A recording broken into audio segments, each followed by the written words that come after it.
Hello बच्चों, good evening and welcome to my YouTube channel Physics Wallah परिवार। जैसा कि हम लोगों ने लास्ट लेक्चर में पढ़ा था वैद्युत क्षेत्र के बारे में, जो एग्जाम के पॉइंट ऑफ व्यू से जो इम्पोर्टेंट न्यूमेरिकल या डेरिवेशन था उसके बारे में पढ़ा था। आज हम वैद्युत विभव के बारे में इस लेक्चर में पढ़ने वाले हैं कि वैद्युत विभव क्या होता है, उसके कुछ एक दो डेरिवेशंस हैं, एक दो न्यूमेरिकल्स हैं, उसी के बारे में इस लेक्चर में हम बात करने वाले हैं। चलिए स्टार्ट करते हैं। मैं दिलशाद अंसारी और आप देख रहे हैं अपना प्यारा सा यूट्यूब चैनल फिजिक्स वाला परिवार। हेडिंग लगी हुई है, बोर्ड पे लगी है, वैद्युत विभवांतर, इलेक्ट्रिक पोटेंशियल डिफरेंस। होता क्या है इलेक्ट्रिक पोटेंशियल डिफरेंस? जैसा कि आप लोग देख रहे हैं एक वैद्युत क्षेत्र, एक समान वैद्युत क्षेत्र बना हुआ है।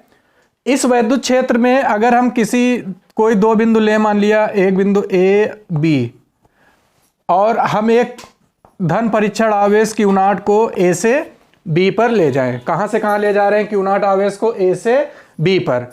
तो हम वैद्युत विभवांतर किसे कहते हैं? वैद्युत विभवांतर का मतलब है कि जो दो बिंदु हम देख रहे हैं ए और बी, इनके बीच विभव में कितना अंतर है, वैद्युत विभवांतर, विभव में अंतर। तो इसको हम कैसे लिखने वाले हैं वैद्युत विभवांतर को? ध्यान रखिएगा, जब हम ए से बी जाएंगे तो पहले हम किसका विभव लिखते हैं? बी का, बाद वाले का विभव। तो लिखेंगे वी बी माइनस, कहां से लाए हैं आवेश को? ए से। अब आवेश को Q0 को हम ए से बी ले जा रहे हैं, तो V B minus V A equal to होता है, जब इस आवेश को हम ए से बी ले जाएंगे तो इसमें कुछ कार्य करना पड़ता है। मान लिया कितना कार्य करना पड़ा है? W अपान किस आवेश को ले गए हैं,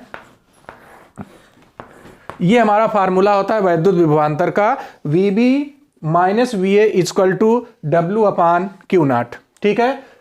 अब इसके बाद डिफिनीशन अगर हम बात करें वैद्युत विभवांतर की, तो वैद्युत क्षेत्र के किन्हीं दो बिंदुओं के बीच वैद्युत विभवांतर, वैद्युत क्षेत्र के किन्हीं दो बिंदुओं के बीच वैद्युत विभवांतर क्या होता है? एकांक धन परीक्षण आवेश को, एकांक धन परीक्षण आवेश को वैद्युत क्षेत्र के एक बिंदु से दूसरे बिंदु तक ले जाने में जितना कार्य करना पड़ता है, वही उन दो बिंदुओं के बीच वैद्युत विभवांतर कहलाता है।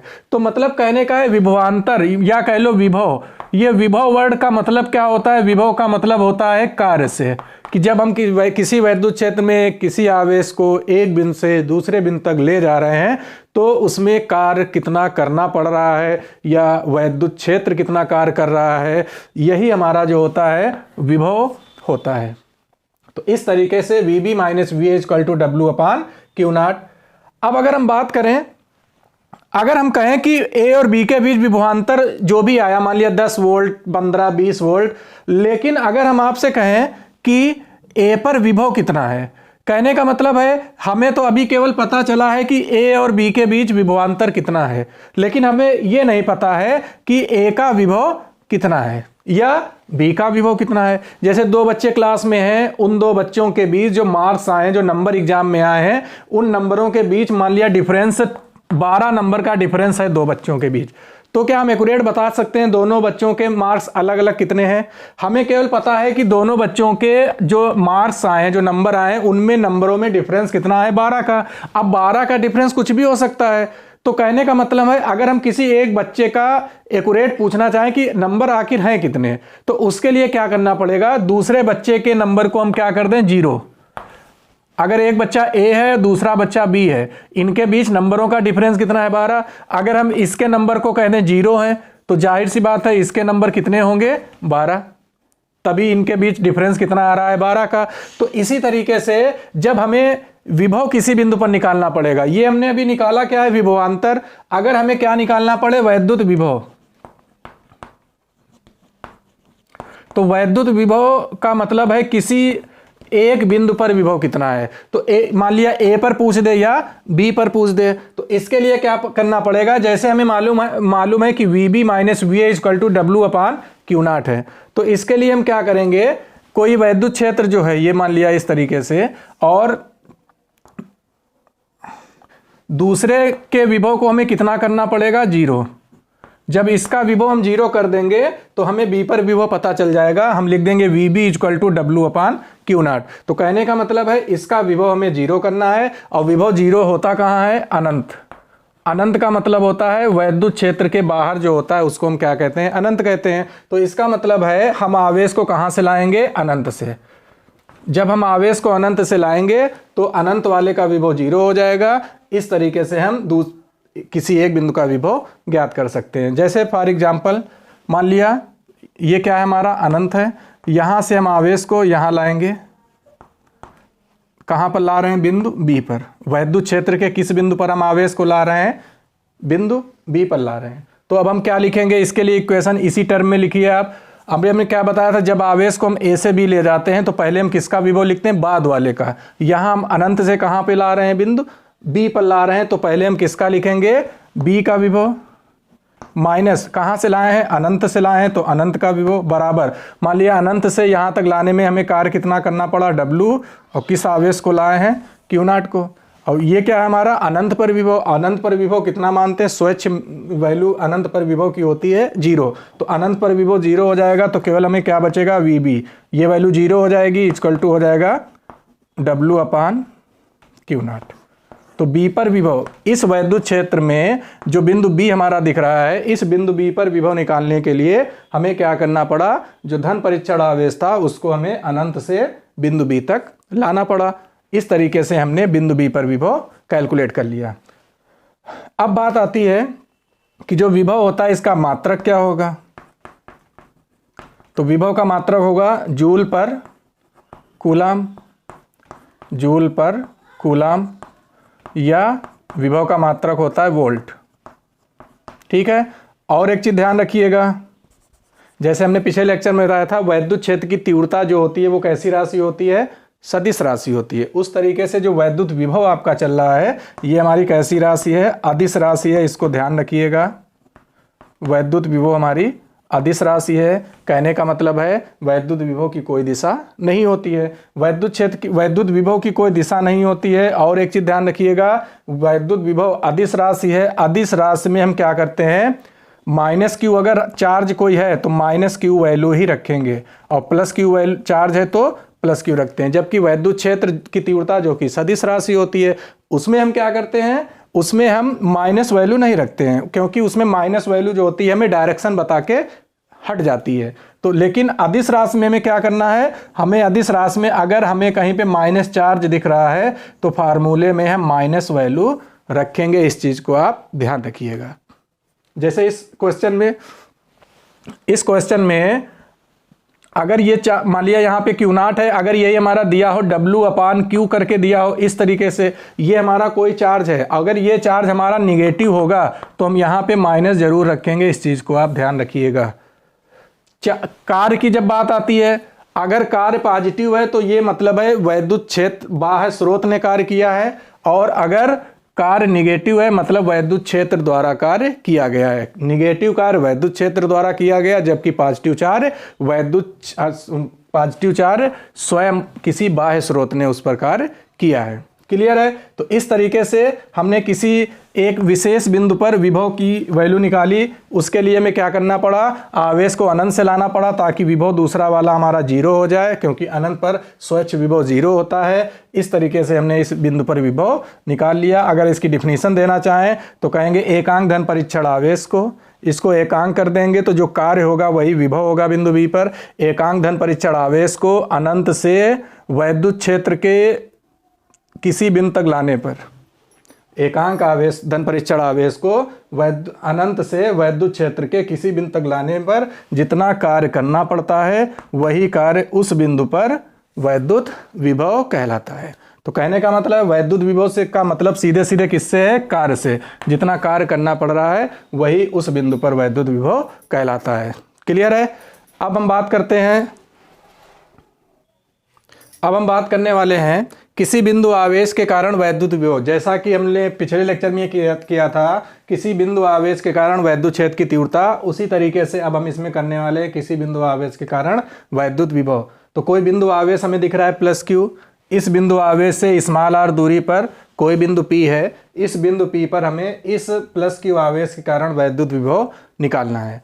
अब हमें अभी हमने पढ़ा था कि अगर हमें किसी बिंदु पर विभव निकालना है तो इसके लिए हमें क्या करना पड़ता है, इसके लिए हम आवेश को कहां से लाते हैं, अनंत से लाते हैं, ताकि अनंत वाला विभव 0 हो जाता। अभी हमने लिखा था VB - V अनंत टाइप लिखा था, = W/Q0, इस तरीके से हमने लिखा था। कहने का मतलब है अगर हमें किसी बिंदु पर विभव निकालना है तो इसके लिए हमें क्या करना पड़ेगा, इसके लिए हमें आवेश को कहाँ से लाना पड़ता है, अनंत से उस बिंदु तक लाना पड़ता है। इसमें भी हम यही करने वाले हैं, हम आवेश को कहाँ से लाएंगे, धीरे धीरे अनंत से बिंदु P तक लाएंगे। लेकिन वो कैसे लाएंगे, कुछ छोटी छोटी दूरियों में इसको तोड़ लेते हैं। मान लिया बिंदु P यहाँ है, बिंदु A यहाँ पर है, B यहाँ पर है और C यहाँ पे है। इसी तरीके से डॉट डॉट अनंत तक जाएंगे। आवेश से P की दूरी R है, A की दूरी कितनी बना लेंगे, A की दूरी R1, B की दूरी R2 और जो C बिंदु है इसकी दूरी जो है वो भी आवेश से कितनी है, R3। ऐसे डॉट डॉट इस तरीके से हम इसको P से अनंत तक की दूरी को हम छोटी छोटी दूरियों में तोड़ रहे हैं। P से A से B, B से C, ये सब छोटी छोटी दूरियों के द्वारा अनंत तक हम इस दूरियों को तोड़ रहे हैं। ठीक है, तो लैंग्वेज रहेगी माना कोई प्लस क्यू आवेश, जो बिंदु जहाँ कहीं पर भी लिख सकते हैं, जो बिंदु कैपिटल क्यू या इसको कैपिटल क्यू ना लेकर कुछ भी बिंदु ले सकते हैं, M ले सकते हैं। माना कोई प्लस क्यू आवेश जो बिंदु M पर स्थित है, इस आवेश से स्मॉल r दूरी पर कोई बिंदु P है जिस पर हमें वैद्युत विभव की गणना करनी है। इसके लिए हम क्या करेंगे, एक धन परीक्षण आवेश जो कि क्या होता है Q0, इस Q0 को अनंत से P तक छोटी छोटी दूरियों के द्वारा लाते हैं। ठीक है, चलिए देखते हैं क्या करना है हमें। मतलब जब किसी बिंदु पर अगर हमें विभव निकालना है तो इसके लिए हमें क्या पहले निकालना पड़ेगा, कार्य निकालना पड़ेगा। जब हम कार्य निकाल लेंगे तभी हम उस बिंदु पर विभव निकाल सकते हैं। और कार्य के लिए हमें सबसे पहले क्या पता होना चाहिए, कार्य के लिए हमें सबसे पहले पता होना चाहिए बल। ठीक है, तो मान लिया हम जो Q0 आवेश धन परीक्षण आवेश है इसको हम शुरुआत कर रहे हैं P से, फिर A पर ले जाएंगे। हम पहले ये देख लेंगे जब आवेश Q0 जो है P से A चलेगा तो ये आवेश इस पर क्या लगाएगा, बल लगाएगा कूलाम के नियम से। एक ये आवेश और दूसरा Q0 आवेश, तो इस आवेश ये आवेश इस पर कूलाम के नियम से बल लगाएगा। तो हम ये निकाल लेते हैं पहले कि जब आवेश P से A तक जाएगा तो इस दौरान इस आवेश पर कितना बल लगेगा। जितना बल ये लगाएगा, जो कि ये बल कौन सा, जब ये आवेश इस पर बल लगाएगा इसको बोलेंगे वैद्युत बल, क्योंकि यहाँ पे खुद ये आवेश बल लगाएगा, तो इस पर बल लगाएगा ये। तो हम पहले ये निकाल लेते हैं कि जो आवेश है इस Q0 पर ये आवेश कितना बल लगा रहा है। तो लिखेंगे कूलाम के नियम से।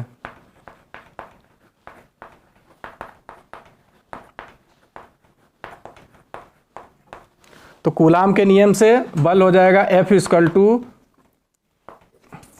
1/4 pi epsilon naught Q1 Q2, पहला आवेश इंटू दूसरा आवेश। पहला आवेश है Q, दूसरा आवेश है Q0 अपान बीच की दूरी कितनी है, R²। अब जब ये आवेश कहाँ जाएगा, ये कहाँ पर है, बिंदु P पर। जब हमारा आवेश कहाँ पर है, बिंदु P पर है, तब इस आवेश पर कितना बल लग रहा है, 1/4 पाई एप्सिलॉन नॉट Q0 अपान बीच की दूरी कितनी है, R²। अब यही आवेश हम कहाँ ले जा रहे हैं, A पर। तो लिखेंगे बिंदु A पर। बिंदु A पर जब ये आवेश जाएगा तब देखते हैं इस आवेश पर ये आवेश कितना बल लगाएगा कूलाम के नियम से। ये बल कहाँ पे लग रहा है आवेश पर, बिंदु P पर, और वही Q0 आवेश हमारा A पर गया है, तब बल लगेगा A बिंदु पर बल हो जाएगा 1/4 पाई एप्सिलॉन नॉट। आवेश कितना है, Q इंटू Q0, बस केवल क्या बदलने वाला है, दूरी। जब ये आवेश यहाँ जाएगा तब इन दोनों आवेशों के बीच की दूरी क्या हो जाएगी, R1। तो नीचे अपान में हो जाएगा R1 का स्क्वायर। क्लियर है। अब अच्छा बताइएगा, जैसे जैसे आवेश P से आगे बढ़ेगा अनंत तक, वैसे वैसे इस आवेश पर बल घटता रहेगा। कहने का मतलब है यहाँ आवेश पर बल सबसे ज़्यादा लगेगा, जैसे जैसे आवेश आगे बढ़ेगा इस आवेश पर बल की वैल्यू घटती रहेगी। अगर बात की जाए कि P पर बल इतना लग रहा है आवेश पर, और बिंदु जब A पर ये आवेश गया है तब इतना बल लग रहा है, तो P से A के बीच बल कितना लगा होगा। कहने का मतलब है P पर बल इतना, A पर बल इतना, तो P और A के बीच में आवेश पर कुछ बल लगा होगा, उसकी वैल्यू कितनी होगी। तो कहते हैं कि P व A जो हैं अति निकट हैं, क्योंकि बहुत छोटी छोटी दूरियों में हमने तोड़ा है, P से A, A से B, B से C, इस तरीके से।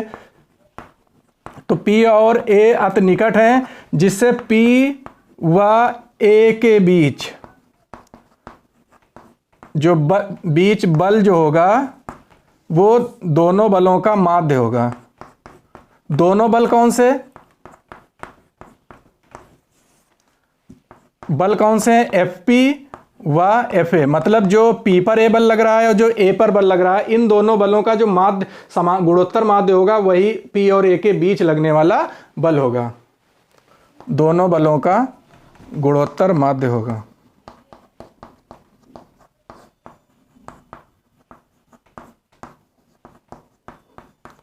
तो कहने का मतलब है P से A के बीच बल, इसको हम देखिएगा क्या लिखेंगे, WPA। इसका मतलब ये, इसका क्या मतलब है? P पर बल, इसका मतलब है A पर बल, और इसका क्या बल है? P से A के बीच बल। जो P और A के बीच रास्ता हमें दिख रहा है, उसके बीच आवेश की उनाट पर कितना बल लगा होगा। तो P से A के बीच जो बल होगा वो इन दोनों बलों का क्या होगा? गुणोत्तर माध्य। अब मैथ वाले इसको अच्छी तरीके जानते होंगे, गुणोत्तर माध्य क्या होता है? दोनों की गुणा करके अंडर रूट लेना, इसको हम बोलते हैं गुणोत्तर माध्य। क्लियर है? चलिए P से A के बीच देखिए बल कितना आएगा, WFPA equal to under root of, value रखिए FP की value 1/4 pi epsilon naught Q naught upon R square, FA की value 1/4 pi epsilon naught upon R1 square. तो FPA इक्वल टू, ये वैल्यू एक बार बाहर आ जाएगी रूट के 1/4 पाई एप्सिलॉन नॉट, ये बाहर आ जाएगा हमारा Q नॉट, और R स्क्वायर का R बाहर निकलेगा और R1 स्क्वायर का R1। इस तरीके से हमने क्या निकाल लिया कि जो ये आवेश, इस आवेश द्वारा इस पर जो बल लग रहा था, P से A आवेश जो जा रहा है, P पर बल कितना लगा, A पर बल कितना लगा, और जब ये आवेश P से A के बीच जा रहा था तब उस आवेश पर कितना बल लगा। तो उस आवेश पर बल कितना लगा, FPA equal to 1/4 pi epsilon naught Q naught upon R1। ये आवेश, ये बल लगा जब आवेश हमारा जा रहा था P से A के बीच। क्लियर है? अब ये बल किधर लगा होगा? इस तरफ, क्योंकि ये धनावेश, ये भी धनावेश, इस पर बल लगाएगा उस तरफ। जबकि हमें वैद्युत विभव किसी बिंदु पर जब निकालना होता है तो हम आवेश कहां से लाते हैं? अनंत से। बात समझिएगा, जब हम आवेश, जब किसी बिंदु पर हम विभव निकाल रहे होते हैं तो आवेश को हम कहां से लाते हैं? अनंत से लाते हैं ना। जब अनंत से लाते हैं, इसका मतलब जब हम आवेश को, अगर हम A से उल्टा चलें, अगर हम आवेश को कहां से कहां लाएं? A से P, तो इस बल के विरुद्ध हमें कार्य करना पड़ेगा, क्योंकि ये बल किस तरफ लग रहा है? उस तरफ। ये बल लग रहा है इस तरफ, और हमें लाना है आवेश को कहां से कहां? A से P। जब आवेश को हम A से P लाएंगे तो इस बल के विरुद्ध हमें कार्य करना पड़ेगा। देखिए क्या लिखते हैं इसको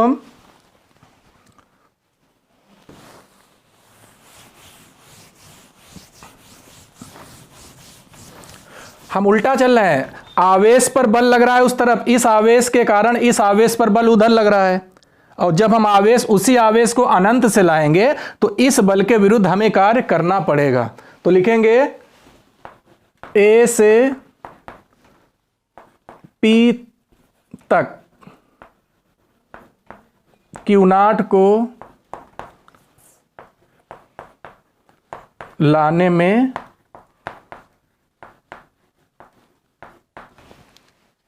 कार्य, तो कार्य बराबर हो जाएगा W, कहां से कहां ला रहे हैं हम आवेश को? A से P, WAP बराबर, इस बल के विरुद्ध हमें कार्य करना पड़ेगा। ये क्लियर है बात? जो बल उस तरफ लग रहा है उसके विरुद्ध हमें कार्य करना पड़ेगा, तभी हम आवेश को A से P ला पाएंगे। तो जो यहां से यहां तक जो बल लग रहा था, इसके विरुद्ध ही हमें कार्य करना पड़ रहा है। हमें कार्य करना पड़ रहा है मतलब बाह्य स्रोत द्वारा कार्य करना पड़ रहा है, जो कि हमारा पॉजिटिव वर्क होगा। क्लियर है ना? चलिए WAP बराबर, तो हम क्या लिख देंगे? FPA, जो यहां से यहां तक जो बल लगा है इसके विरुद्ध, जितना इधर से इधर बल लगा होगा उतना ही बल हम लगाएंगे जब अनंत से आ रहे होंगे। वही बल हमारा जो होगा इनटू कार्य बराबर होता है बल गुणे विस्थापन। जब हम A से P आएंगे तो दूरी हमारी क्या काम करेगी? विस्थापन।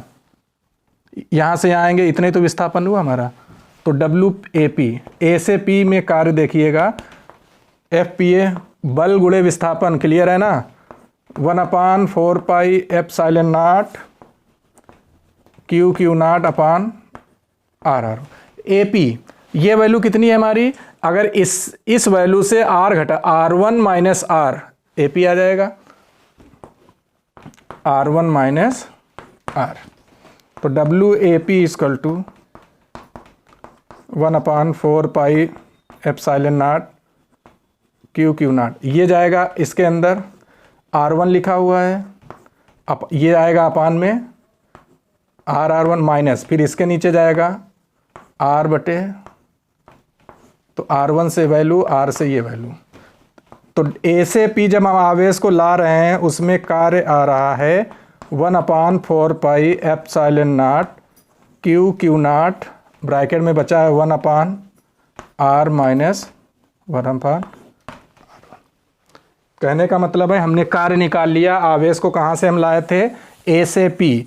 अब अगर हम आपसे पूछें आवेश को हम लाए हम B से A, क्यों, इसमें हमने यहाँ से यहाँ में कार्य निकाल लिया, ऐसे हम B से A में जब लाएंगे आवेश को कार्य निकालेंगे, C से B में लाएंगे कार्य निकालेंगे, फिर ऐसे अनंत से C तक लाए, मतलब और सी दूरियाँ हो सकती हैं, हम सभी कार्य निकाल लेंगे और सभी कार्यों को जोड़ देंगे, जब कार्य जुड़ जाएगा वही तो हमारा विभव होगा। तो इसीलिए अब हम क्या निकालने वाले हैं, A से B में कार्य। तो देखिएगा इसी प्रकार करके हम लिख रहे हैं। इसी प्रकार का मतलब क्या है, आवेश तो हमारे दोनों वही रहने वाले हैं Q और Q नॉट, केवल असर किसका पड़ने वाला है, दूरी का। तो जब हम देखिएगा दूरियों पर ध्यान दीजिएगा, जब हम कहाँ से कहाँ लाए हैं, A से B, A से P, तब हम दूरी कहाँ से कहाँ घटा रहे हैं, 1/R माइनस 1/R1, 1/R अपान 1/R माइनस 1/R1। और जब हम B से A लाएंगे तो क्या लिखेंगे, 1/R1 माइनस 1/R2। बात समझ रहे हैं ना। जब A से P तो दूरी हमने देखिए क्या लिखी है, 1/R माइनस 1/R1। जब B से A आएंगे, B से A मतलब 1/R1 माइनस 1/R2। इसी प्रकार हम लिख रहे हैं WBA, B से A में कार्य, ये वैल्यू सेम रहने वाली है क्योंकि ये सभी में कॉमन रहेगी, केवल दूरी का ही असर रहना है। 1/B से A तो 1/R1 माइनस, इसको देख लीजिए ध्यान से इस तरीके से,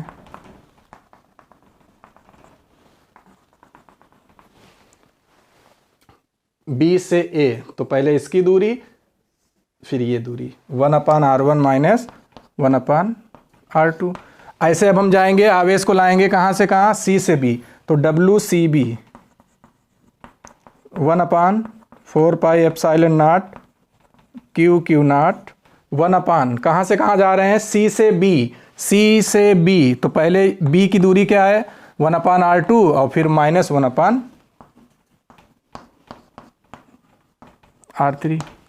ऐसे ही अगर हम अब हम कहते हैं C अनंत से हम C तक आएंगे तो हम ये भी एक कार्य निकाल लें, कौन सा, WC अनंत, समझ रहे हैं ना, या W अनंत C लिख लो, इसको अनंत से आ रहे हैं ना उल्टा, ऐसे अनंत C तो 1/4 pi epsilon not Q Q not हमारा वही रहने वाला है।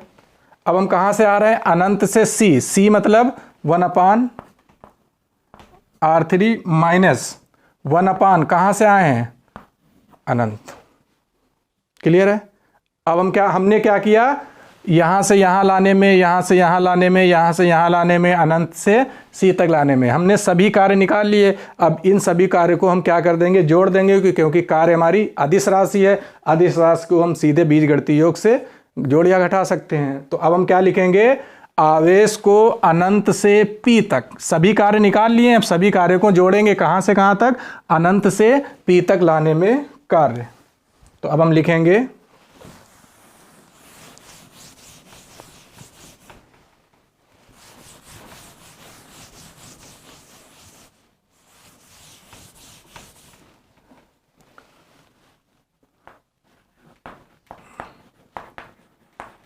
आवेश को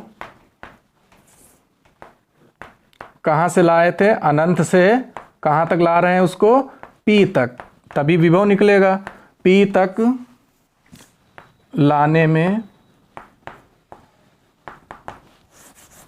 कुल कार्य, टोटल कार्य, सभी कार्यों को हम क्या कर रहे हैं, जोड़ रहे हैं। कुल कार्य मतलब W, कुल कार्य होगा W, पहले कहाँ से लाए थे, WAP प्लस फिर WBA प्लस WCB, ऐसे ही फिर W अनंत C, मतलब अनंत से C तक। यही कार्य थे, और भी निकाल सकते हैं लेकिन उनकी कोई ज़रूरत नहीं है। तो W इक्वल टू हो जाएगा, सभी की वैल्यू रखेंगे 1/4πε0 Q नॉट। AP की वैल्यू थी 1/R माइनस 1/R1। अब अगर आप थोड़ा सा देख लें इसको, जब हम सभी की वैल्यू रखेंगे तो हमें ये वैल्यू कॉमन मिल जाएगी। सभी में कॉमन हमें दिख रहा है 1/4πε0 Q नॉट, तो इसको हम कॉमन कर लें। 1/4πε0 कॉमन कर लिया, इस वाले पोर्शन में ये बचेगा, इस वाले पोर्शन में बचेगा प्लस का 1/R1 माइनस 1/R2, इस वाले पोर्शन में बचेगा प्लस का 1/R2 माइनस 1/R3, और लास्ट वाले पोर्शन में बचेगा प्लस का 1/R3 और माइनस का 1/अनंत। ये देखिए लिखा हुआ है, लास्ट वाले पोर्शन में 1/R3 माइनस 1/अनंत। ऐसे जो तीन और वर्क यहाँ पे लिखे हुए थे पहले, उनमें सब में यही हमारे, पहले में ये बचने वाला है, दूसरे में, तीसरे में, चौथे में। क्लियर है ना, कॉमन ले लिया हमने ये। अब देख रहे हैं हम कि ये कैंसिल आउट हो जाएगा इससे, माइनस का ये प्लस का ये कैंसिल आउट, माइनस और ये प्लस, और 1/अनंत कितना होता है, 0, तो ये वैल्यू 0 हो जाएगी। केवल और केवल क्या बचने वाला है, 1/R। तो W इक्वल टू आ गया 1/4πε0 Q नॉट, अंदर क्या बचा 1/R, और माइनस का ये कितना हो जाएगा, 0। तो W इक्वल टू आ गया 1/4πε0 Q नॉट, ये 0 हो गया, बचा हमारा 1/R, मतलब ये। तो फाइनली हमने ये निकाल लिया कि इस Q नॉट आवेश को जब हम अनंत से कहाँ तक लाए, P तक, तो सभी कार्य हमने निकाल लिए, सब टोटल कार्य कितना आया, ये क्लियर है। अब हमें विभव निकालना कहाँ पर है, P पर, तो लिखेंगे बिंदु P पर विभव। विभव कौन सा, वैद्युत विभव। ध्यान रखिएगा गुरुत्वीय विभव होता है ना, इस तरीके ध्यान रखिएगा। ये हमारा चल रहा है वैद्युत विभव, और वैद्युत विभव का अभी हमने अभी थोड़ी देर पहले फार्मूला लिखा था, V इक्वल टू होता है किसी बिंदु पर विभव। हम कहाँ निकाल रहे हैं विभव, बिंदु P पर, इक्वल टू W/Q नॉट। ये बेसिक फार्मूला होता है वैद्युत विभव का। अभी हमने डिफिनीशन बोली थी, एकांक धन परीक्षण आवेश को अनंत से वैद्युत क्षेत्र के किसी बिंदु तक लाने में जितना कार्य करना पड़ता है, वही हमारा उस बिंदु पर वैद्युत विभव कहलाता है। तो इस तरीके से हमने टोटल कार्य निकाल लिया है।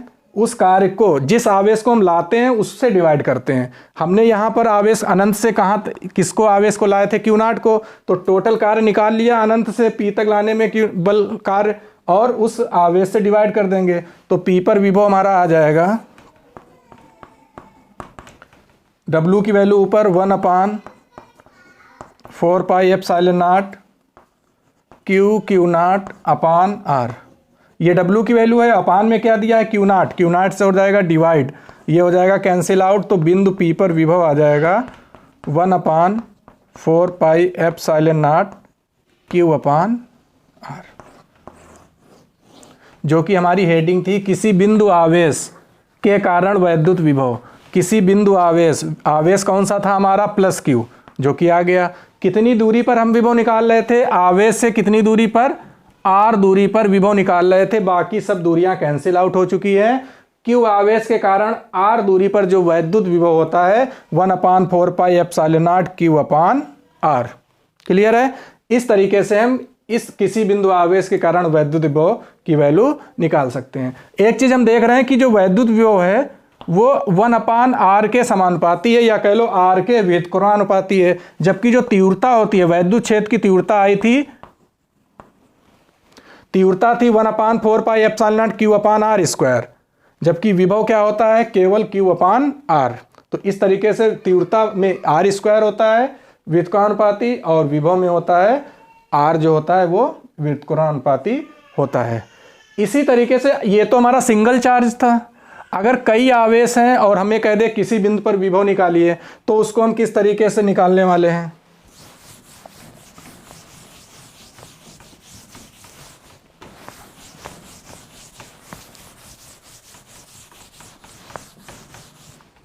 जैसे कह दे ये कोई वर्ग है, इस वर्ग पर कुछ आवेश हैं, एक है प्लस का Q, फिर है माइनस का 2Q, और एक है ये प्लस का 3Q, और एक है माइनस का 4Q या माइनस का Q। इतने आवेश जो है चारों कोनों पर रखे हुए हैं वर्गों के, और कह दे कि वर्ग के केंद्र पर वैद्युत विभव बताइए। अच्छा, किसी बिंदु आवेश के कारण विभव क्या होता है? 1/, किसी एक बिंदु आवेश के कारण 1/4 पाई एप्सिलॉन नॉट, आवेश अपान दूरी होता है। जब हम यहाँ पे निकालेंगे, मान लिया ये बिंदु P है केंद्र इसका, अगर हम बिंदु P पर विभव निकालेंगे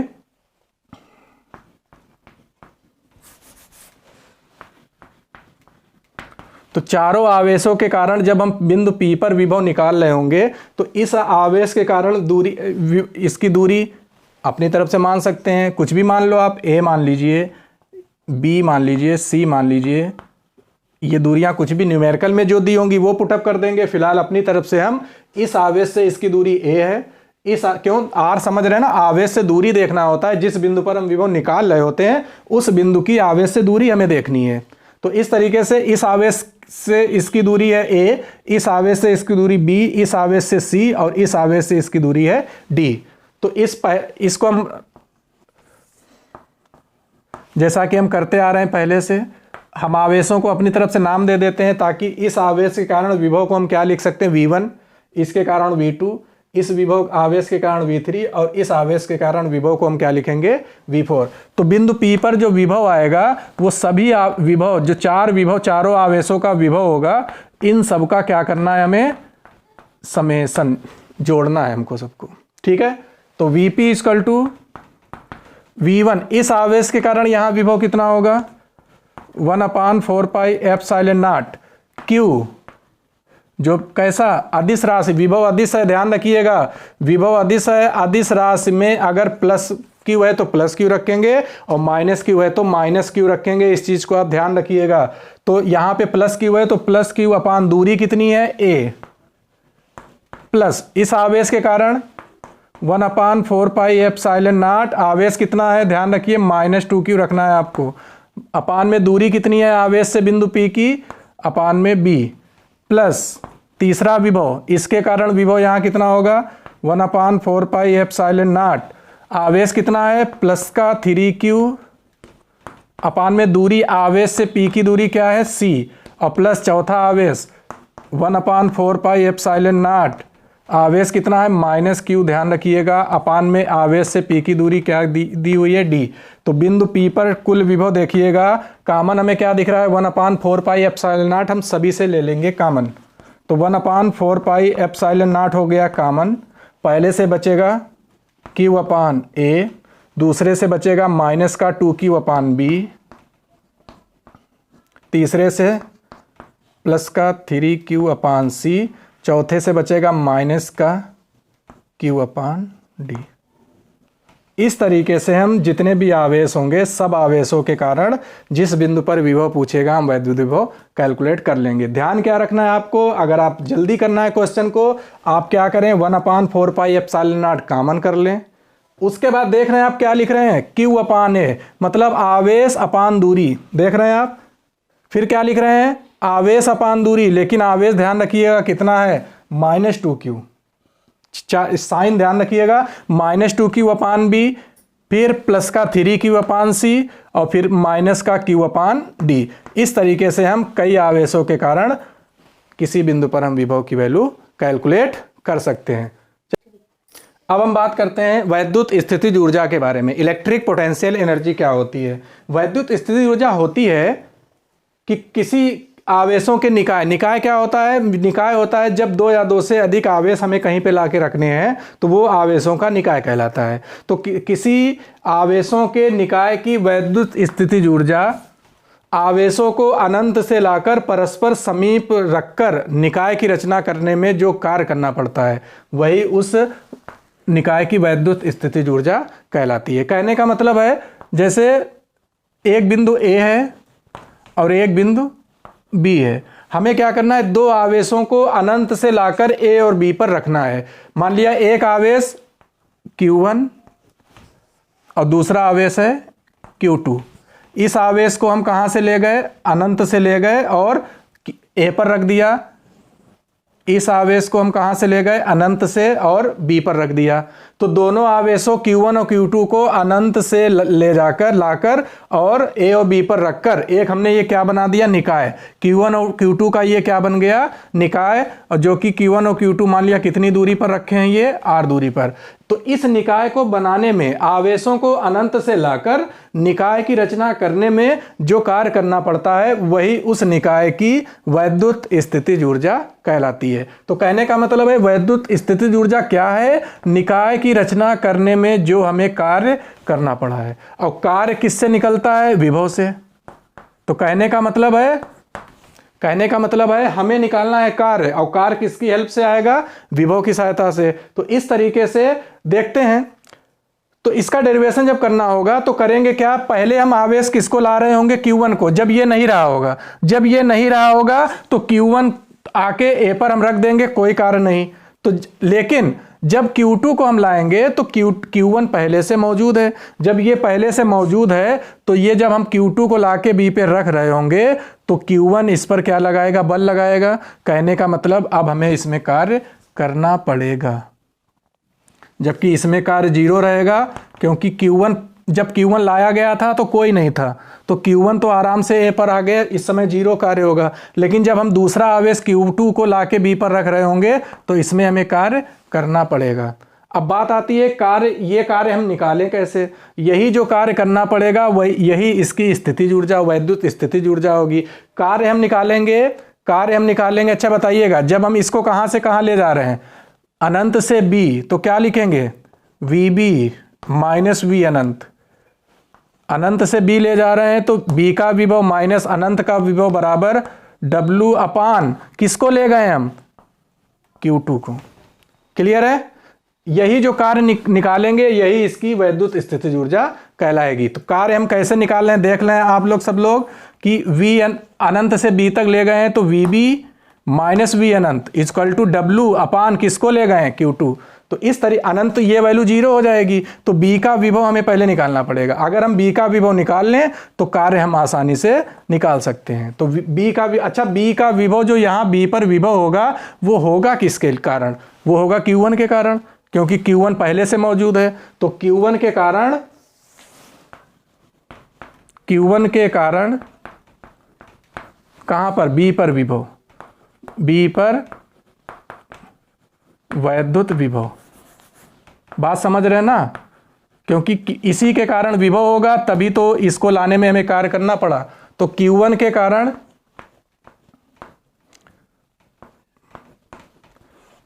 कारण कहां पर विभव निकाल रहे हैं, B पर। और इस आवेश के कारण यहां पे विभव, अभी हमने जस्ट डेरिवेशन किया है, किसी बिंदु आवेश के कारण विभव होता है 1/4 पाई एप्सिलॉन नॉट। कौन सा आवेश है, Q अपान R होता है। तो Q1 अपान कितनी दूरी पर विभव निकाल रहे हैं, R दूरी पर। तो इस आवेश के कारण B पर विभव कितना आ गया, 1/4 pi epsilon naught Q1 upon R। अब कहेंगे Q2 को कहां से ले गए हैं, Q2 को अनंत से B तक लाने में कार्य। तो हम क्या लिखेंगे, कहां से कहां ले गए हैं, अनंत से B ले गए हैं। तो पहले विभव किसका, B का विभव, फिर अनंत का विभव बराबर उसमें कार्य W किसको ले गए हैं। ओके, चलिए VB ये 0 हो जाएगा तो VB इक्वल टू हो जाएगा W अपान Q2। VB की वैल्यू रखते हैं, VB की वैल्यू ऊपर है 1/4 pi epsilon naught Q1 upon R। VB equal to W upon Q2। तो W आ जाएगा इस तरफ, W इक्वल टू हो जाएगा 1/4 एप्सिलॉन नॉट Q1 Q2/R। अभी हमने डिफिनीशन बोली थी कि आवेशों को अनंत से परस्पर समीप लाकर निकाय की रचना में जो कार्य करना पड़ता है वही इस निकाय की वैद्युत स्थितिज ऊर्जा कहलाती है। निकाय में जो कार्य करना पड़ता है, जो कार्य करना पड़ता है वही इस निकाय की वैद्युत स्थितिज ऊर्जा कहलाती है। तो मतलब वैद्युत स्थितिज ऊर्जा जो होगी वो कार्य ही होगा। तो वैद्युत स्थितिज ऊर्जा इस निकाय की आ जाएगी जो कार्य है, कार्य का 1/4 एप्सिलॉन नॉट Q1 Q2/R। इस तरीके से हम इस निकाय की वैद्युत स्थितिज ऊर्जा का फार्मूला आ गया। दो आवेश Q1 Q2 उनको लाकर कितनी दूरी पर रखना है, R दूरी पर रखना है। R दूरी पर रखने पर जो इस निकाय की वैद्युत स्थितिज ऊर्जा बनेगी 1/4 एप्सिलॉन नॉट Q1 Q2/R। इस तरीके से हम इस वैद्युत स्थितिज ऊर्जा का फार्मूला डेराइव कर सकते हैं। इस पे अब थोड़ा सा और बता देते हैं। इसमें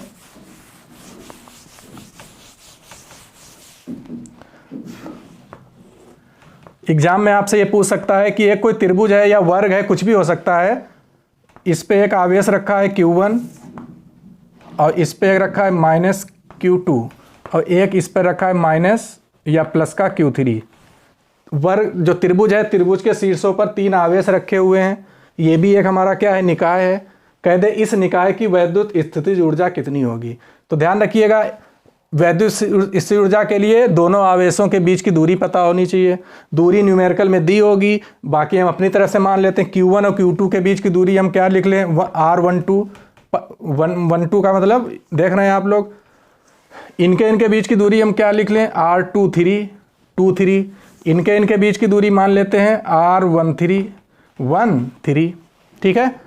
तो इसमें जितने जोड़े बनेंगे उतनी टोटल ऊर्जाएं होंगी। तो इस पूरे सिस्टम की ऊर्जाएं देखो कितनी होंगी।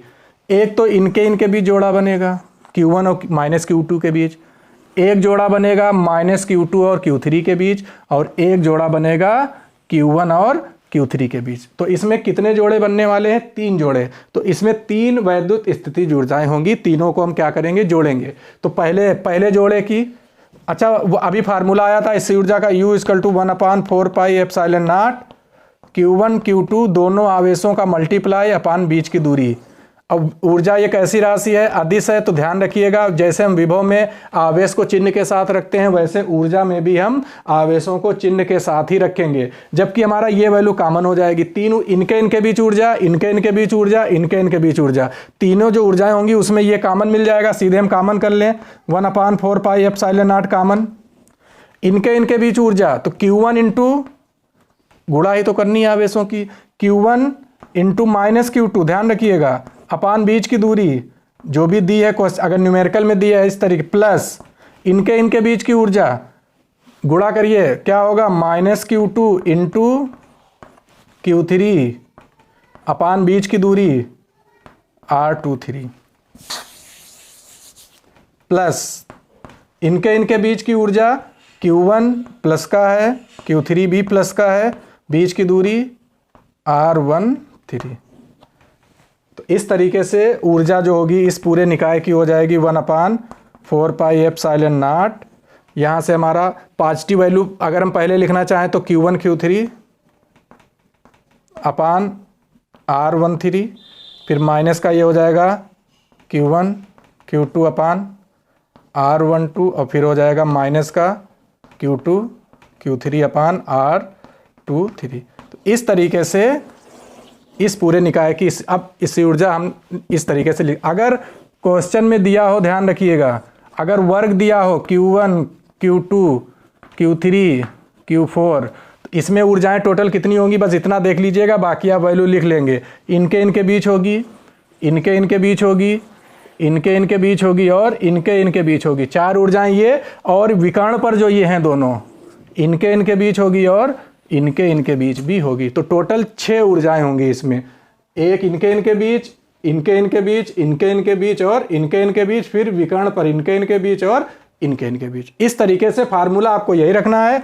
दोनों आवेशों की गुणा करनी है, अपान में बीच की दूरी रखना है। जब इनके बीच ऊर्जा निकाल रहे होंगे तो ये दूरी रखेंगे, इनके बीच ऊर्जा ये दूरी, इनके बीच ये, जब इनके बीच ऊर्जा निकालेंगे ये दूरी। इस तरीके से क्वेश्चन आपसे जैसे भी पूछ दे, वर्ग हो, त्रिभुज हो, कुछ भी हो, उस पर आप केवल और केवल देख लेना है। आपको त्रिभुज में 3 जोड़े बनते हैं, वर्ग में 6 जोड़े बनते हैं। बाकी आप इस तरीके से लिखकर आप सभी क्वेश्चन आप इजीली वैद्युत स्थिर ऊर्जा वाले सॉल्व कर सकते हैं। तो इस तरीके से आप इसको करिएगा। तो आई होप सभी लोगों को वीडियो पसंद आया होगा। वीडियो अच्छा लगा हो तो वीडियो को लाइक करें, शेयर करें और हमारे चैनल को सब्सक्राइब करना ना भूलें, और साथ ही साथ बेल आइकन को भी अवश्य दबाएं ताकि अगले आने वाले वीडियोस का नोटिफिकेशंस आप तक पहुंचता रहे। Okay, thank you, goodbye, take care.